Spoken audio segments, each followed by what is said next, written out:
Shalom Bapak Ibu semua, saat ini kita ada di khotbah minggu bersama Boksu Willy. Dan tema khotbah minggu ini adalah mimpi besar, iman kecil.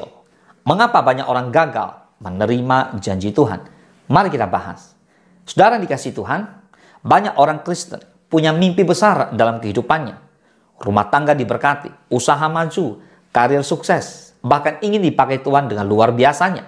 Tetapi realitanya banyak yang berhenti di tengah jalan. Mengapa? Karena mimpi besar tidak pernah akan tercapai bila hanya ditopang oleh iman yang kecil. Tuhan Yesus berkata dalam Matius 17 ayat ke-20. Ia berkata kepada mereka, karena kamu kurang percaya. Sebab aku berkata kepadamu, sesungguhnya sekiranya kamu mempunyai iman sebesar biji sesawi saja, kamu dapat berkata kepada gunung ini, pindah dari tempat ini ke sana. Maka gunung ini akan pindah dan takkan ada mustahil bagimu. Artinya, karena imanmu kecil. Jelas Yesus berkata kepadamu bahwa sesungguhnya sekiranya kamu mempunyai iman sebesar biji sesawi saja, kamu dapat berkata kok kepada gunung ini pindah dari tempat ini ke sana, maka gunung ini akan pindah dan takkan ada mustahil bagimu. Artinya saudara, iman kita menggerakkan Tuhan bekerja. Saudara, Tuhan mau kita tetap percaya. Iman kita harus bergerak. Jadi impian besar, mimpi besar harus punya iman yang besar. Jangan mimpi besar tapi imannya kecil. Nah sekarang kita lihat, mimpi besar itu alkitabiah. Tuhan senang anak-anaknya punya visi yang besar, mimpi yang besar. Lihat Abraham, diminta menghitung bintang di langit. Wow, itu sebuah janji yang besar. Kejadian 15 ayat ke-5.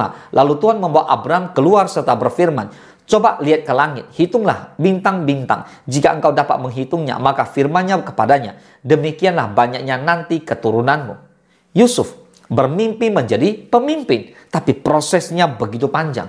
Di Kejadian 37 ayat 7 dikatakan, tanpa kita sedang di ladang mengikat berkas-berkas gandum. Lalu bangkitlah berkasku dan tegak berdiri. Kemudian datanglah berkas-berkas kamu sekalian mengelilingi dan sujud menyembah kepada berkasku itu. Nah, yang ketiga, kita bisa belajar dari Nehemia, di mana Nehemia bermimpi membangun kembali tembok Yerusalem di Nehemia 2. So, mimpi besar bukan masalah. Bahkan itu seringkali berasal dari Tuhan sendiri. Tapi masalahnya muncul ketika mimpi besar tidak diimbangi dengan iman yang besar atau iman yang bertumbuh. Nah, sekarang kita belajar mengapa banyak orang gagal menerima janji Tuhan. Yang pertama, karena iman berhenti di level keinginan. Hanya sampai keinginan, bukan betul-betul beriman. Banyak orang hanya berdoa dan berharap, tapi tidak melangkah dalam iman. Kita lihat contoh dalam Alkitab. Orang Israel keluar dari Mesir, sudah melihat mujizat yang begitu banyak, tetapi mati di padang gurun. Mengapa bisa terjadi? Karena tidak beriman untuk masuk ke tanah perjanjian. Bapak Ibu semua, kita lihat yang kedua. Karena lebih fokus pada raksasa daripada janji. Ketika Israel melihat Kanaan, 10 pengintai berkata, kami seperti belalang. Hanya 2 orang berkata, kita sanggup mengalahkan mereka. Saudara, mimpi besar bisa runtuh seketika kalau iman kecil dikuasai oleh rasa takut. Mari Bapak Ibu semua, kita bersama-sama melihat janji Tuhan. Jangan lihat kepada masalah. Amin. Dan yang ketiga, karena iman tidak dilatih dalam proses. Yusuf butuh waktu belasan tahun dari mimpi sampai jadi Perdana Menteri di Mesir. Dari sumur, rumah Potifar, penjara, barulah ia naik. Dan kita bisa lihat banyak orang gagal menerima janji Tuhan karena tidak tahan dengan proses pembentukan. Makanya kita harus lulus, lalui semua proses pembentukannya Tuhan. Amin. Dan yang keempat adalah karena iman tanpa perbuatan. Yakobus 2 ayat 26, sebab seperti tubuh tanpa roh adalah mati. Demikian jugalah iman tanpa perbuatan, perbuatan adalah mati. So banyak orang berkata beriman. Tetapi nyatanya tindakan mereka tidak mencerminkan apa yang mereka katakan. Mereka tidak beriman sama sekali. Mereka hanya berdoa, tapi malas berusaha. Mereka hanya berharap, tapi tidak mau melangkah sama sekali. Nah, hari-hari ini mari kita belajar untuk terus beriman. Saya memberikan satu contoh nyata yang ada di kejadian kehidupan hari-hari. Ada orang yang punya mimpi buka bisnis besar. Ia sudah punya visi nih, udah punya rencana nih, bahkan berdoa setiap malam. Tetapi ketika ada kesempatan kecil, ia mulai ragu. Lalu takut rugi. Akhirnya apa? Akhirnya dia nggak pernah mulai. Hasilnya, mimpi tetap jadi mimpi. Contoh yang lain kita lihat, seorang siswa bermimpi jadi dokter. Tapi ia malas belajar, lebih suka main game. Akhirnya gagal masuk fakultas kedokteran. So, mimpi besar butuh iman yang disertai dengan tindakan nyata. Nah, sekarang kita belajar tentang bagaimana agar mimpi besar jadi nyata. Yang pertama, bangun iman dengan firman Tuhan. Roma 10:17. Iman timbul dari pendengaran dan pendengaran oleh firman Kristus. Tanpa firman, iman kita pasti tidak akan kuat. Iman kita pasti rapuh. Bapak Ibu semua, kita perlu beriman. Maka kita perlu mendengarkan firman Tuhan. Karena itu janji. Semakin kita tekun membaca Alkitab, maka kita sedang membangun iman kita dengan firman Tuhan. Yang kedua, latih iman lewat langkah kecil.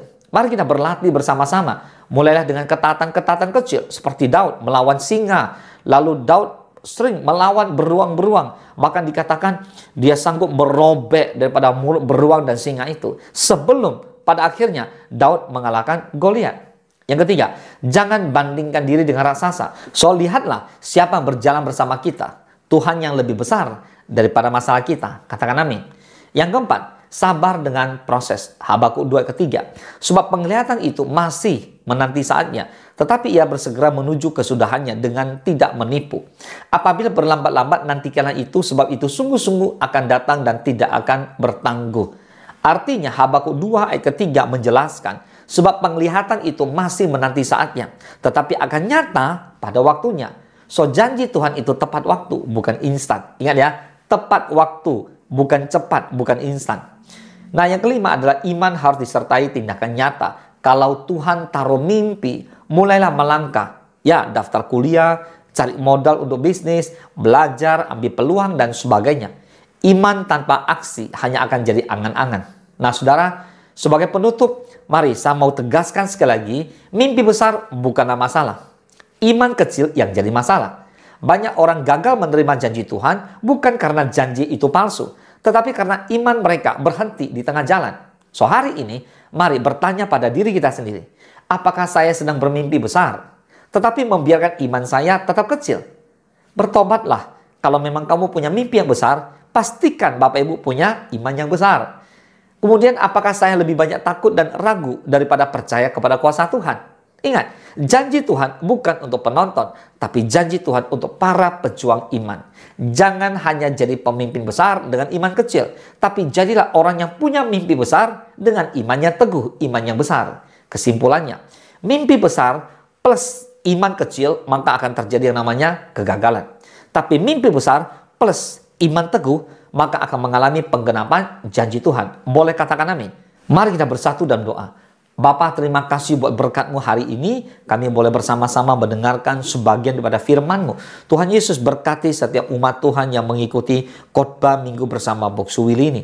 Bapa akan berdoa di dalam nama Yesus. Kami belajar untuk punya iman yang besar. Kalau memang kami punya mimpi yang besar, kami mesti punya iman yang besar itu Tuhan. Kami berdoa agar setiap kami mengalami penggenapan janji-janji-Mu. Bapa, kami tahu janji-Mu ya dan amin. Tuhan, janji-Mu tidak pernah terlalu cepat, tidak pernah terlalu terlambat, tapi selalu tepat pada waktunya.